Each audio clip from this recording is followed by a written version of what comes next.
Halo, kembali lagi dengan saya Ulan. Selamat datang lagi di tutor kami. Fahri Hamzah pernah dikenal pengkritik Pak Jokowi paling keras, tapi seiring waktu kritikannya berubah jadi pujian. Fahri menilai salah menilai Pak Jokowi. Sekarang dia melihat hasil kerja Pak Jokowi. Inilah yang menjadi pertimbangan Fahri sehingga sekarang ada di barisan Pak Jokowi. Nah, ada juga yang lucu dari Firdaus yang mengaku masih saudara Pak Jokowi. Tanpa berlama-lama, mari kita simak langsung video berikut ini. Terus terang begini, saya pernah debat dengan seorang, menurut saya sih filosof ya. Ya kebetulan orang luar. Agak tajam saya berdebat tentang Pak Jokowi karena saya mengungkap kepada dia bahwa Pak Jokowi terlalu sederhana, gitu. Tapi dia jawab saya dengan singkat begitu.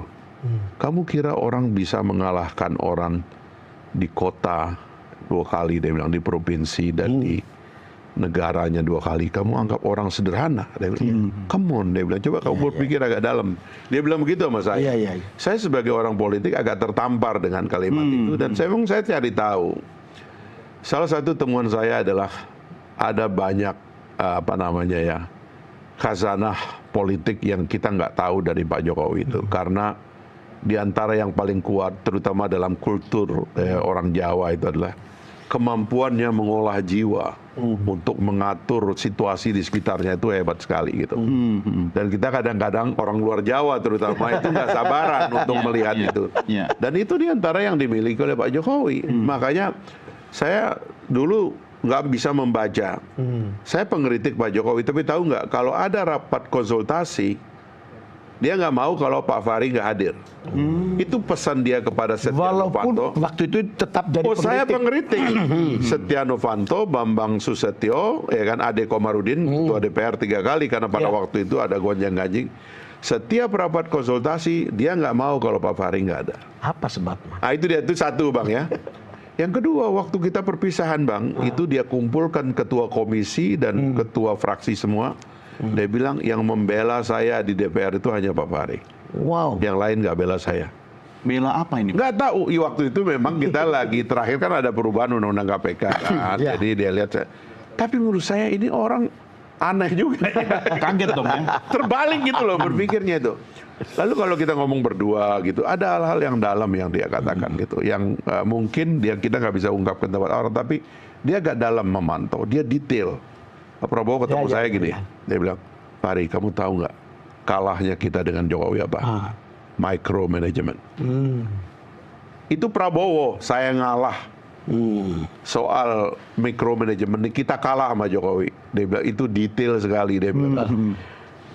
Jadi saya akhirnya kan setelah saya di luar kan, dan tadi saya katakan saya nggak lagi bertugas untuk mengkritik eksekutif karena saya bukan legislatif begitu ya. Saya coba baca gambar besar ini secara baik, karena itulah saya coba memahami simbol-simbol yang dia buat. IKN itu mimpi Bung Karno. Betul. Udah ada tempatnya lagi yang ditentukan. Pak Harto sempat membebaskan lahan di Jonggol untuk ibu kota. Pak Habibie berbicara tentang itu, semua presiden berbicara. Pak Jokowi tiba-tiba dia patok, bebaskan lahan, dia bilang dia taruh alat berat, gerak, dia bangun. Ini apa namanya gitu loh. Orang pembenci Pak Jokowi karena saya pendukung Pak Prabowo. Waktu 2014. Saya ketua umum ya. 2009 saya. Oh, dari 2009. Saya dukung Pak Prabowo dari 2009 sampai sekarang. Sampai sekarang saya di Gerindra. Saya 2009 di Pak Prabowo Mega Pro. Tapi saya belum bentuk organisasi. Di 2014 Prabowo Hatta Rajasa saya bentuk. Dan saya paling vokal, lebih vokal dari Rismon. Boleh intelijen buka yang bikin ribut tahun 2019 di depan Bawaslu saya, Bang. Sampai saya jadi TO. Egy Sujana ditangkap. Leo Sukarisma ditangkap. Semua ditangkap, Bang. Saya kabur, Bang, hampir sebulan. Handphone saya buang ke kali. Jadi sebenarnya Bung Firdaus ini daihat lamanya Prabowo ya? Iya dong, sampai sekarang. Sampai sekarang. Saya kemarin nyalek di P3, terpaksa saya mendukung Ganjar karena saya nggak dapat kursi nggak dapat kuota untuk nyalek di Gerindra. Makanya terpaksa saya geser dulu ke P3. Yang penting saya bisa jadi wakil rakyat. Tapi kesempatan itu nggak ada. Karena saya nggak menang gitu loh, kan permainan kan gitu. Nah, dalam kacamata hukum, ya, apa yang dipersoalkan oleh gerombolan ini menurut Bung Firdaus, apakah benar ini palsu apakah emang ini harus ditelisik dengan pendekatan digital forensik atau kimia forensik? Karena kan ini fisik gitu loh, bukan produk yang sifatnya foto atau produk-produk digital gitu. Gini, Gimana? Saya tidak mengarah ke situ dulu. Oke. Itu lebih spesifik nanti. Tapi saya lebih pada pengaruh sosial pergaulan. Dampaknya. Dampak sosial dari pergaulan sekelompok ini gitu. Saya masuk di kolam yang sama dengan mereka dulu.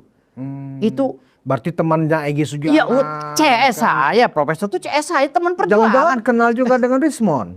Nggak tahu kalau Oh, nggak Rismon, kalau pemain baru ya? Ya, kalau Roy Suryo apa segala itu udah kita ditembak di patung kuda udah ditembak pakai gas mata, peluru tajam sudah. Oke.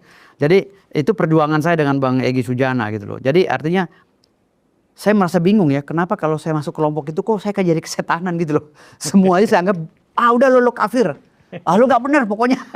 Pokoknya itu mereka tuh nggak mengkaji secara yuridis, secara apa sih, secara pikiran yang normal ya, secara waras. Pokoknya intinya mau benar mau salah, gue tetap benar. Gitu loh. Pokoknya semua orang gue justifikasi. Ada kok video-video saya, mungkin intelijen masih pegang video-video saya pidato maki-maki Pak Jokowi karena saya bela Pak Prabowo. Ada. Gitu loh. Tapi kok sekarang terkesan bela Pak Jokowi? Setiap hari saya menyesali dosa saya. Karena saya sudah memaki-maki Pak Jokowi dulu. Setiap hari. Setelah Pak Prabowo ini masuk di kubunya Pak Jokowi. Dan saya pernah memusuhi Pak Prabowo. Oh gitu. Karena bergabung. Oh, waktu apa 2019? Ya, 2019 Pak Prabowo ketika kami lagi kencang-kencangnya. Ya kan? Ya, kan kami waktu itu kan memang udah nekat banget. Dan saya sebagai ketua relawan militan Prabowo, saya tinggal nunggu instruksi Pak Prabowo. Kalau kata Pak Prabowo, bakar semua anggota, saya bilang bakar semua aja. Negaranya hancur. Sayangnya Pak Prabowo masuk ke sana, kita lagi nunggu instruksi itu. Tahu-tahu kita ditangkap-tangkapin. Pak Prabowo membujuk. Ya, Pak Prabowo malah kita disuruh masuk. Sempet saya musuhi Pak Prabowo itu sampai 1 tahun. Karena kesel gitu ya. Kesel banget gitu loh, gak Malah terima. Pak Prabowo malah bergabung ke dalam kabinet. Iya, kita udah semangat-semangat mau bakar kota gitu kan. Itu lebih gawat lagi Bang. Kalau Rismon CS mah hanya keluar-keluar, ya elah. Kita itu udah bakar halte, udah bakar pagar. Nah, apa yang membuat Bung Firdaus berubah setelah setahun itu, kemudian berubah justru menjadi semacam diehard untuk Prabowo Gibran ini, yang di belakangnya ada Pak Jokowi? Saya merasa melihat Jokowi ini ternyata saya salah gitu. Saya pernah meneteskan air mata, kenapa? Karena saya pernah bersalah sama Pak Jokowi gitu. Jadi segitu kejamnya saya terhadap beliau, memaki-maki beliau, menjustifikasi lah Pak Jokowi gitu. Ternyata beliau tuh membangun gitu, membangun bangsa ini gitu. Jadi saya merasa berdosa. Jadi benci kepada Pak Jokowi itu benci buta gitu, nggak ada dasarnya. Iya. Sama lah seperti si Rismon CS ini sekarang gitu. Dulu kebenciannya seperti mereka ini. Lebih Bang, kan saya bilang Rismon itu pemula Bang. Kalau saya udah profesornya. Iya kan, saya ketua umum. Ketua umum relawan militan Prabowo, saya profesornya Bang. Saya strategi, kamu serang sana, kamu di sana, kamu berapa ratus orang ke sana gitu. Saya arsiteknya dulu. Gitu. Salah satu arsiteknya di kubunya Pak Prabowo. Jadi saya merasa, saya pernah meneteskan air mata ketika saya, ya Allah, ternyata orang yang pernah gue hujat Pak Jokowi yang begitu sabar, gue hujat, gue ini, ternyata orangnya membangun. Dan Pernah nggak secara langsung Bung Firdaus ketemu Pak Jokowi kemudian minta maaf atau apa gitu? Ada kesempatan nggak? Nggak pernah. Walaupun keluarga saya nikah dengan adiknya. Oh, ya? Om saya Pak Anwar Usman kan nikah dengan adiknya Pak Jokowi. Itu masih ada hubungan keluarga Iya, dengan masih ada Bung keluarga. Firdaus? Iya, Pak Anwar Usman? Iya, masih keluarga kita lah. Om Anwar Usman, om saya gitu. Iya. Jadi ya itu bukan karena kekeluargaan lah, kita terlepas itu. Tapi saya ngeliat kinerjanya Pak Jokowi gitu. Saya ngeliat kok, aduh, seperti ini gitu kan. Artinya menyesal saya gitu. Begitu kerasnya. Bayangkan dari 2014, 2019 Bang. Nggak henti-hentinya. Saya bikin kacau Bang. Kacau Bang. Sampai saya jadi, bayangkan ya, anggota saya yang diperiksa di Polda Metro Jaya Bang. Ditanya, lu kenal namanya Firdaus nih, rambutnya gondrong? Nggak kenal. Digebukin Bang. Bahkan ada yang pinggangnya patah, dia jadi tapol. Pinggangnya patah, saya bisa munculkan dia. Karena nggak mau mengaku. Nggak mau mengaku saya. Gitu. Karena udah perjanjian kita. Saya bilang, jangan mengaku. Gitu loh. Jangan mencari saya di luar. Kan kita perjanjian. tim saya tuh udah terkonsep bang. Kalau Rismond pemain pemula bang, cuma modal bacot doang. Kalau kami tuh udah binteknya bang. Oh jadi Rismondnya pemain Pemula, apa nol istilahnya? kecil. Kalau kata orang tuh nol kecil. Iya. Kalau saya udah wisuda, sarjana dia baru nol kecil bang. Dia sama si Roy Suryo baru pemain pemula bang. Kalau dunia aktivis, karena kan saya dari 98. Berarti Bung itu padarnya Egy Sujana lah ya, sama-sama pemain lama gitu. Enggak, kalau saya 98 bang. Gak tau bang Egy kapan. Kalau saya 98. Iya. Noel apa segala itu, Sujatmiko apa segala sama saya bang. Gitu. Nah, sekarang Bung menghimbau nih, meminta ke Presiden, orang-orang ini tangkapin aja deh.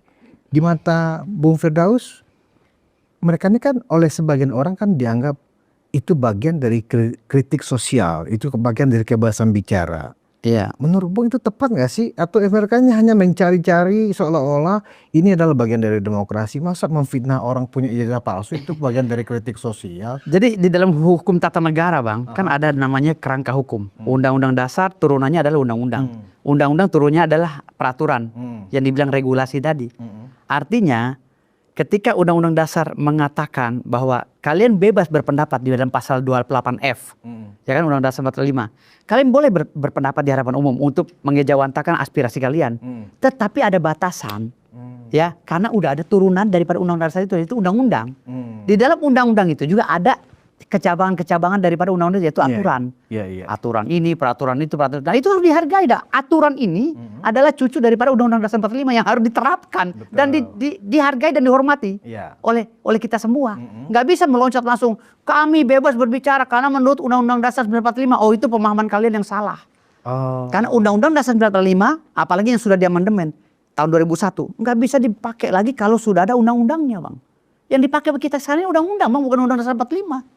Gitu loh. Undang-Undang Dasar 45 adalah rumah besar daripada undang-undang. Berarti mereka hanya berlindung di dalam undang-undang pasal 28F bebas dong berbicara. Tetapi turunannya itu ada undang-undang organisasi, undang-undang pers, ada hak berbicara, hak menyiarkan, undang-undang organisasi pun dilihat, undang-undang nomor 17 tahun 2016 tentang organisasi massa. Kamu organisasi massa yang bergerak di bidang apa? Jangan kamu masuk organisasi massa dan bidang organisasi pendidikan, tetapi kamu ikut menyoal masalah ijazahnya Pak Jokowi, salah.